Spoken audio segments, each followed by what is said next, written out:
देव जागे हर्ष मनाओ, धर्म और प्रेम के दीप जलाओ, संकट मिटे हो मंगल सारा, देव उठनी का दिन सबको प्यारा। जय श्री विष्णु, जय माता लक्ष्मी।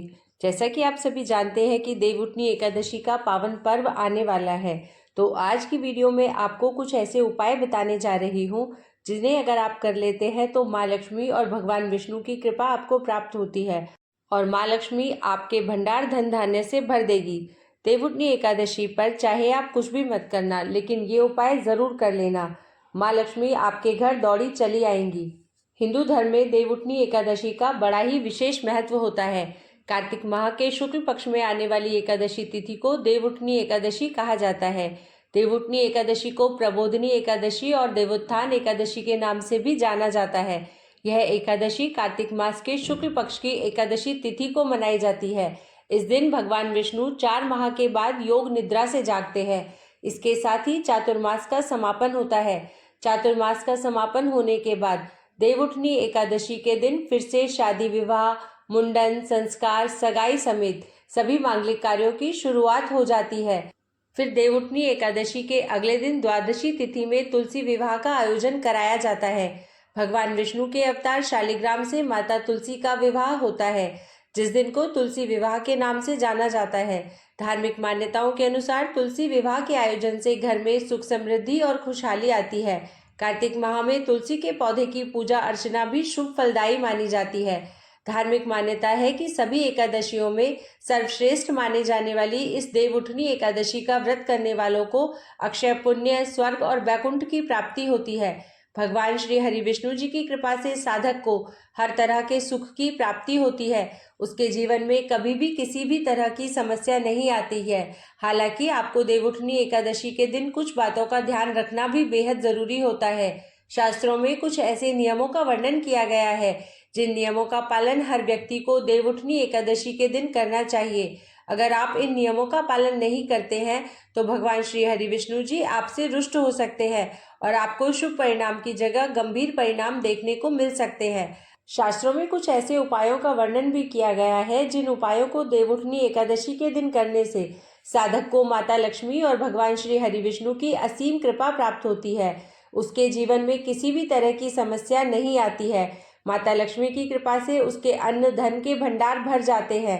साथ ही रुके हुए कार्य भी बिना किसी अड़चन के तुरंत पूर्ण हो जाते हैं और उसको हर एक कार्य में सफलता हासिल होती है।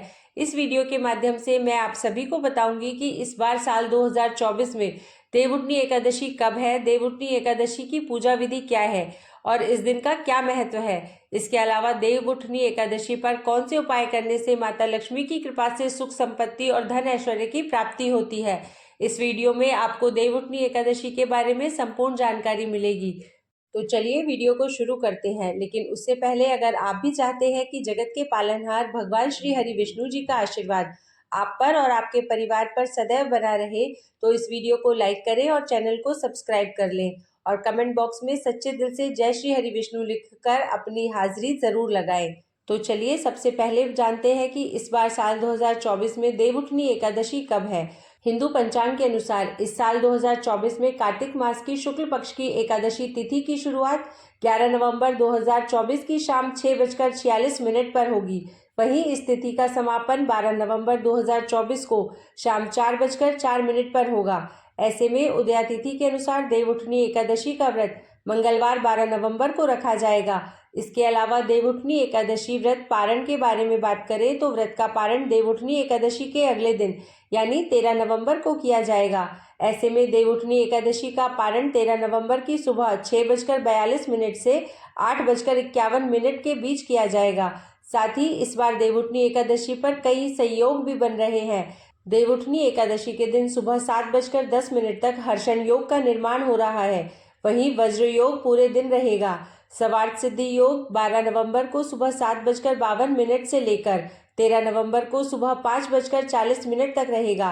स्वार्थ सिद्धि योग रहेगा। इसके अलावा रवि योग देवउठनी एकादशी के दिन सुबह 6:33 से 7:52 तक रवि योग का निर्माण होगा। वहीं सुबह 6:33 से शाम 4:04 तक भद्रा का साया भी रहेगा। ज्योतिष में भद्रा के साये में शुभ कार्य करने की मनाही होती है। आइए अब जानते हैं देवउठनी एकादशी के महत्व के बारे में। देवउठनी एकादशी को सभी एकादशियों में सबसे श्रेष्ठ एकादशी माना जाता है। पौराणिक मान्यताओं के अनुसार जिस मनोरथ का फल त्रिलोक में भी ना मिल सके, वह देवउठनी एकादशी का व्रत करके प्राप्त किया जा सकता है। देवोत्थान एकादशी से पूर्णिमा तक भगवान शालिग्राम एवं तुलसी माता का विवाह उत्सव का पर्व मनाया जाता है। देवउठनी एकादशी पर जगत के पालनहार भगवान श्री हरि विष्णु जी की विशेष पूजा करके उन्हें योग निद्रा से जगाया जाता है। खास बात यह है कि इसी दिन से चातुर्मास समाप्त हो जाता है, साथ ही फिर से शुभ व मांगलिक कार्यों की शुरुआत हो जाती है। मान्यता है कि कार्तिक मास में श्री हरि जल में निवास करते हैं। ऐसे में इस दौरान गंगा जल का पूजा में प्रयोग और उसका सेवन करना अत्यंत ही शुभ माना गया है। इस दिन शालिग्राम के साथ माता तुलसी का विवाह होता है और इस दिन तुलसी पूजा का विशेष महत्व होता है।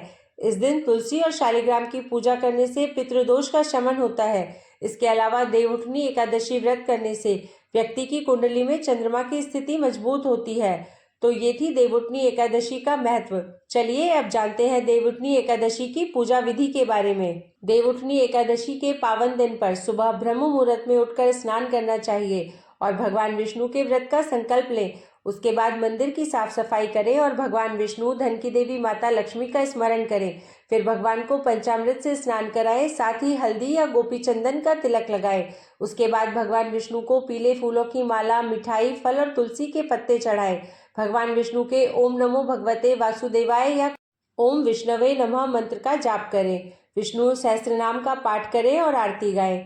पूरे दिन व्रत का पालन करने के बाद रात में भगवान का भजन कीर्तन करते हुए जागरण करें। उसके बाद सुबह पूजा पाठ के बाद व्रत पारण कर लें। तो ये थी देवउठनी एकादशी की पूजा विधि। चलिए अब जानते हैं देवउठनी एकादशी पर कौन से उपाय करने से अन्न और धन के भंडार भर जाते हैं।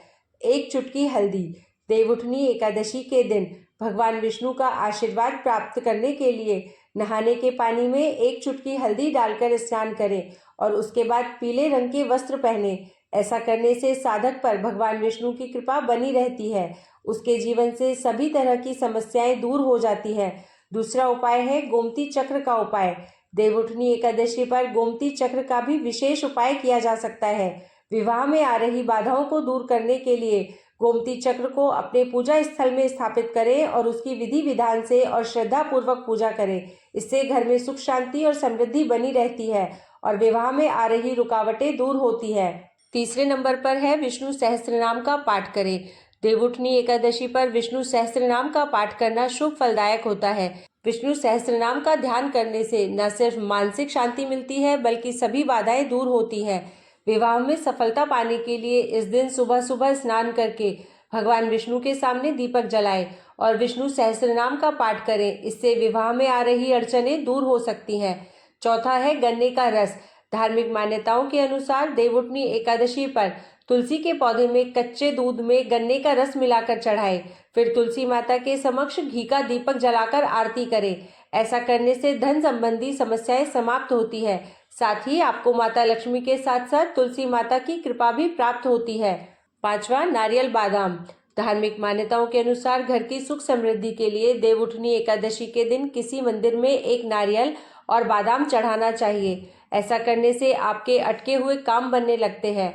इसके अलावा देवउठनी एकादशी के दिन जरूरतमंद लोगों को पीली चीजों का दान करने से जीवन में आने वाली सभी समस्याएं समाप्त होती है। छठा, तुलसी में बांधे यह चीज। देवउठनी एकादशी के पवित्र दिन पर अपनी नाप के बराबर कलावा लेकर अपनी कामना कहते हुए तुलसी के पौधे के चारों तरफ बांधे और इसके बाद विधिवत पूजा कर ले। ऐसा करने से साधक पर भगवान विष्णु और माता लक्ष्मी की विशेष कृपा बनी रहती है और सुख समृद्धि की प्राप्ति होती है। जब आपकी कामना पूरी हो जाए तो इसे खोलकर बहते हुए जल में प्रवाहित कर दे। सातवां उपाय है व्यापार में वृद्धि के लिए। व्यापार में यदि नुकसान हो रहा है या व्यापार बढ़ नहीं पा रहा है तो देवउठनी एकादशी के दिन गाय को हरा चारा जरूर खिलाएं और भगवान विष्णु से व्यापार में वृद्धि की प्रार्थना करें। इसके अलावा माता लक्ष्मी का पूजन करें और उन्हें कमल का फूल अर्पित करें। इससे व्यापार में लाभ की प्राप्ति होती है। साथ ही देवउठनी एकादशी पर तुलसी का पौधा घर में लगाएं और नियमित रूप से उसकी पूजा करें। तुलसी माता को भगवान विष्णु की प्रिया माना जाता है और उसकी पूजा से व्यापार में बरकत आती है। आठवां उपाय है पीपल के पेड़ पर जल। दोस्तों, देवउठनी एकादशी पर पीपल के पेड़ पर जल का दान करना चाहिए। माना जाता है कि इसमें भगवान विष्णु के साथ साथ बहुत सारे देवताओं का वास होता है। ऐसे में जल चढ़ाने से मनोवांछित फलों की प्राप्ति होती है। साथ ही ऐसा करने से घर में सकारात्मक ऊर्जा का वास होता है, जिससे घर में सुख शांति का माहौल बना रहता है। 9वां है केसर का दूध। इस पावन दिन पर भगवान विष्णु का केसर के दूध से अभिषेक करना चाहिए। ऐसी मान्यता है कि ऐसा करने से आपके करियर और कारोबार में आ रही बाधाएं दूर हो सकती हैं। इसके अलावा भगवान विष्णु की कृपा से भक्त को जीवन में शुभ परिणाम देखने को मिलते हैं। 10वें नंबर पर है तिलक। देवउठनी एकादशी के पवित्र दिन पर भगवान विष्णु को पीले चंदन या हल्दी से बना तिलक लगाएं। इसके बाद उन्हें पीले ही रंग के फूल अर्पित करें। साथ ही हो सके तो पीली मिठाई का भोग लगाएं। इससे शीघ्र विवाह के योग बनते हैं। केले का भोग। भगवान विष्णु को केले का भोग जरूर लगाएं, क्योंकि केला भगवान विष्णु को अति प्रिय है। इसलिए जब भगवान योग निद्रा से जागते हैं तो उन्हें केले का भोग लगाया जाता है। ऐसा करने से धन दौलत में वृद्धि होती है और सभी समस्याओं से भी छुटकारा मिल सकता है। इसके अलावा आपको देवउठनी एकादशी पर केले के पौधे की पूजा अर्चना भी करनी चाहिए। ऐसा करने से साधक को भगवान श्री हरि विष्णु और माता लक्ष्मी जी की असीम कृपा प्राप्त होती है और जीवन में कई तरह के शुभ फलों की भी प्राप्ति होती है। पंचामृत। धार्मिक मान्यताओं के अनुसार भगवान विष्णु की पूजा में पंचामृत होना बेहद जरूरी होता है। बिना पंचामृत के भगवान विष्णु को भोग नहीं लगाया जाता है। इसलिए देवउठनी एकादशी तिथि के दिन भगवान श्री हरि विष्णु को दूध, शहद, घी, शक्कर से बने पंचामृत का भोग अवश्य लगाएं। इससे सुख सौभाग्य की प्राप्ति होती है और साधक की सोई हुई किस्मत जाग उठती है। तुलसी विवाह। देवउठनी एकादशी के दिन तुलसी विवाह कराना बेहद शुभ होता है।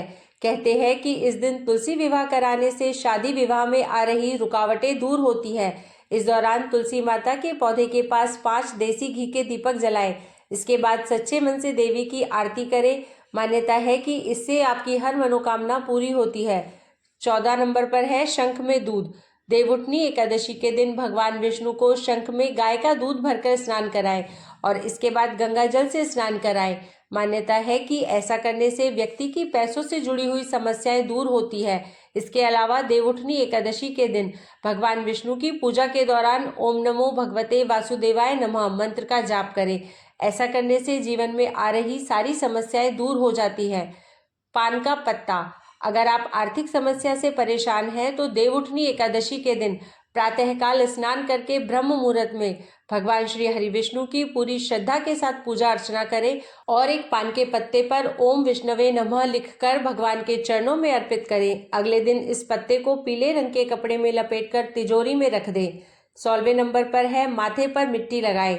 देवउठनी एकादशी के दिन पीपल के वृक्ष को छूकर प्रणाम करें और उसकी मिट्टी को माथे पर लगाएं और अपना कार्य पूर्ण होने के लिए भगवान विष्णु से प्रार्थना करें। इससे कार्य में सफलता मिलेगी और आपके मनोरथ पूर्ण होंगे।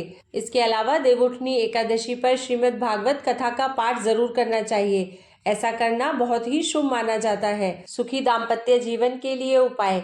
यदि पति पत्नी के बीच बहुत कलह रहता है या किसी भी तरह का मनमुटाव रहता हो तो इस समस्या को दूर करने के लिए आप देवउठनी एकादशी के दिन माता लक्ष्मी और भगवान विष्णु का ध्यान करते हुए तुलसी के तने पर 7 बार मौली या हल्दी में लपेटकर सूत का धागा लपेटे और इसके बाद घी का दीपक प्रज्वलित कर सुखी दाम्पत्य के लिए माता तुलसी से प्रार्थना करें।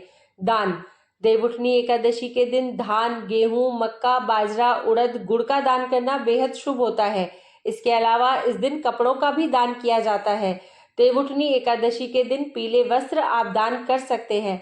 साथ ही देवउठनी एकादशी के दिन सिंघाड़ा, शकरकंदी, गन्ना, केला और सभी मौसमी फलों का दान करना लाभकारी माना गया है। इन चीजों का दान करने से भगवान विष्णु प्रसन्न होते हैं और घर में सुख समृद्धि का वास होता है। देवउठनी एकादशी पर दान करते समय इस बात का ध्यान रखें कि इस दान दक्षिणा के बारे में किसी को ना बताएं, क्योंकि दान को जितना हो सके छिपाकर करना चाहिए। वहीं अगर आप ये सभी चीजें इस पावन दिन पर दान करते हैं तो इससे आपको आर्थिक लाभ होगा और जीवन में कभी किसी चीज की कोई कमी नहीं होगी। तो ये थे वे उपाय जो देवउठनी एकादशी पर करने से माता लक्ष्मी और भगवान श्री हरि विष्णु प्रसन्न होते हैं। अगर आपको वीडियो अच्छी लगी हो तो वीडियो को लाइक करें और चैनल को सब्सक्राइब जरूर करें।